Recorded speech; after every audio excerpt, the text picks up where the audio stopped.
Big Boss Marathi season 5च्या episode number 58 बद्दल मी तुम्हाला सांगणार आहे की या एपिसोडमध्ये नेमकं काय पाहायला मिळालं, कोणत्या गोष्टीमुळे कोणत्या कंटेस्टंटला त्रास झाला आणि बऱ्याच काय गोष्टी या एपिसोडमध्ये घडल्या आणि त्याचबद्दल मी तुम्हाला संपूर्ण माहिती देणार आहे या व्हिडिओमध्ये. तर व्हिडिओ शेवटपर्यंत नक्की बघा. Hello, welcome back to my channel Marathi Bigg Boss update. Bigg Boss Marathi season 5च्या एपिसोड नंबर 58 मध्ये सुरुवातीलाच नक्की खूप जास्त ब्रेकडाऊन झालेली होती, कारण अरबाजच्या घराबाहेर जाण्याने, अरबाजच्या इव्हिक्टेड होण्याने निक्कीला खूप जास्त झटका लागलेला. ती खूप जास्त हर्ट झालेली होती आणि यामुळेच ती खूप रडत पण होती. पण यामध्ये अभिजित सावंत तिला खूप सपोर्ट पण करत होता, तिला इमोशनली खूप सपोर्ट पण करत होता, तिला समजवण्याचा प्रयत्न पण करताना दिसला. अरबाजच्या इव्हिक्शनमुळे निक्कीलाच त्रास होत नव्हता, तर वर्षा ताईला पण वाटत होता की अरबाज खूप स्ट्रॉंगेस्ट कंटेस्टंट होता, म्हणजे त्याचा गेम खूप स्ट्रॉंग होता, तरी पण तो इव्हिक्ट झाला. ह्याचं वर्षा ताईला पण खूप वाईट वाटत होतं. वर्षा ताईला हे पण वाटत होतं की अरबाज टॉप 5 मध्ये डिझर्विंग करतो, पण त्याने काहीतरी चूक केली आणि त्याच्यामुळेच तो घराबाहेर गेला. यानंतर सूरज आणि निक्कीमध्ये डिस्कशन पाहायला मिळालं. निक्की सूरजला बोलत होती की आता घरामध्ये असा कोणताच व्यक्ती नाही ज्याच्यासोबत मी बोलू शकते, त्याच्यासोबत मी बसू शकते. तूच असा एक व्यक्ती आहे ज्याच्यासोबत मी बोलू शकते, तुझ्यासोबत बसू शकते. आणि या घरामध्ये जसं मी तुला भाऊ बोलले, तुला राखी पण बांधली, मला असं वाटतंय की तूच असा एक व्यक्ती आहेस की तू माझे ऐकतोस,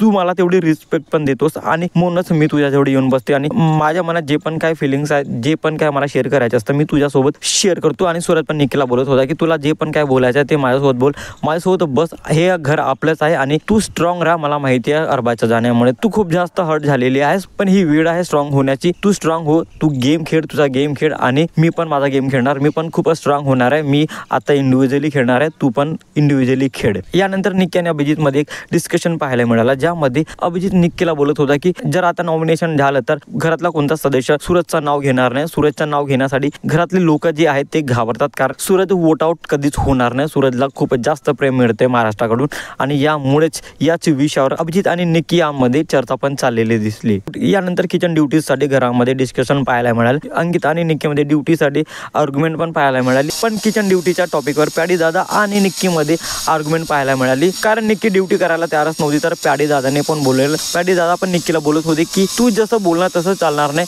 तू नॉनसेन्स आहेस, असा शब्द प्याडी दादाने निक्कीसाठी वापरला आणि या शब्दाचा निक्कीला खूप राग पण आलेला होता. निक्की बोलत होती तुम्हाला हे काय बोलायचं आहे, तुम्ही तुमच्या घरच्यांना बोला, इथे बोलू नका. तुमचं हे बोलणं मी खपवून घेणार नाही, तुमचं हे बोलणं मी टॉलरेट करणार नाही. यानंतर प्याडी दादा अंकिता आणि डीपीला बोलत होता की निक्की अभिजित थ्रू बोलते आणि आपण पण अभिजित थ्रू निक्कीला बोलणार म्हणून. किचनच्या ड्युटी बद्दल निक्की आणि डीपी मध्ये पण आर्ग्युमेंट पाहायला मिळाली, या दोघांमध्ये पण भांडण पाहायला मिळालं. यानंतर परत एकदा सूरज आणि निक्की मध्ये डिस्कशन पाहायला मिळालं. निक्की सूरजला बोलत होते की आता जर कॅप्टन्सीचा टास्क येईल तर तू नड, तू भीड आणि तू तुझा 100% तू प्रयत्न कर की तूच कॅप्टन बनायला पाहिजे म्हणून, आणि तू तुझ्या मतांवर ठाम राहा. निक्की सूरजला हे पण बोलत होती की मला माहिती आहे टीम बी चे लोक तुला कॅप्टन बनू देणार नाही, कारण तू ऑलरेडी कॅप्टन झालेला आहेस आणि ते लोक फक्त अशाच लोकांना संधी देणार आहेत जे आतापर्यंत कॅप्टन बनले नाही. म्हणजे होऊ शकतं अभिजित पण कॅप्टन बनू शकतं आणि धनंजय पण कॅप्टन बनू शकतं, पण तू तुझ्या मतांवर ठाम राहा आणि तू तुझ्या 100% दे की तूच कॅप्टन बनला पाहिजेस म्हणून.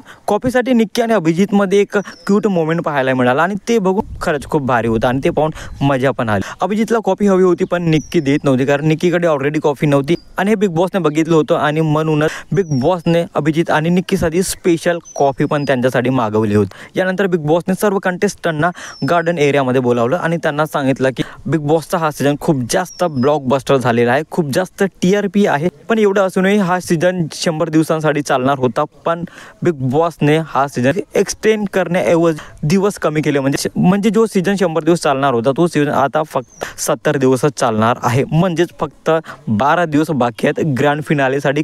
6 ऑक्टोबरला बिग बॉस मराठी सीझन 5चा ग्रँड फिनाले आहे. ही तर एक शॉकिंग न्यूज होती. हे ऐकून तर मला खूप वाईट वाटलं, कारण मी या सीझनचा खूप मोठा फॅन झालेलो होतो आणि ज्याप्रमाणे बिग बॉसने ही अनाउन्समेंट केली की 100 दिवसाचा जो सीझन होता तो फक्त आणि फक्त 70 दिवसाचाच असणार आहे. घरचे सदस्य पण शॉक झालेले होते आणि मी पण ही अनाउन्समेंट ऐकून शॉक झालेलो होतो. यानंतर बिग बॉसने घरामध्ये एक टास्क अरेंज केला, ज्यामध्ये घरांमध्ये ज्या सदस्यांची ठाम मते नाहीत त्यांना टार्गेट करायचं होतं आणि त्यांच्या चेहऱ्यांवर मार्क करायचा होता, पेंटिंग करायची होती. आणि ज्यामध्ये बिग बॉसने 2 टीम पण निवड केली होती. तर या कार्यासाठी बिग बॉसने प्रथम अंकिताला बोलावलं. अंकिताला 2 सदस्याची नाव घ्यायची होती ज्यांचं मत ठाम नाहीये आणि त्यांना ते टार्गेट करायचं होतं. अंकिताने पहिल्यांदा निक्कीला निक्कीला टार्गेट केलं आणि तिचा जो सेकंड नाव होता तो सूरज होता. अंकिताला असं वाटत होतं की सूरज पण त्याच्या मतांवर ठाम नसतो. सूरजला गेम कळत नाही. सूरजला प्रत्येक वेळेस सांगावं लागतं की असं बोल, असं कर, याला काही समजत नाही आणि हा याच्या मतांवर ठाम राहत नाही. तर अंकिताचे हे दोन नाव होते, निक्की आणि सूरज. त्यानंतर वर्षाताई आली. वर्षाताईने डीपी दादाचं नाव घेतलं आणि प्याडीचं नाव घेतलं. म्हणजे या दोघांची मते त्यांना ठाम वाटत नाही. त्यानंतर डीपी दादा आले. डीपी दादाने वर्षाताईचं नाव घेतलं आणि निक्कीचं नाव घेतला. डीपी दादाला वाटत होतं की वर्षाताई आणि निक्की हे यांच्या मतांवर ठाम राहत नाही. आणि यानंतर अभिजित आला. अभिजितने जान्हवीचं नाव घेतलं. अभिजितला वाटत होतं की ही खूप बदलत असते, ही तिच्या मतांवर ठाम राहत नाही म्हणून. तर बिग बॉस मराठी सीझन 5च्या एपिसोड नंबर 58 मध्ये एवढं काही पाहण्यासारखं होतं. तर हा एपिसोड खरंच खूप भारी होता. मला खूप आवडला आणि आम डॅम शूट तुम्हाला पण आवडला असेल. यावर तुमचं मत नक्की सांगा आणि अशाच इंटरेस्टिंग व्हिडिओसाठी भावाच्या चॅनलला सबस्क्राईब करा, शेअर करा. Thank you so much.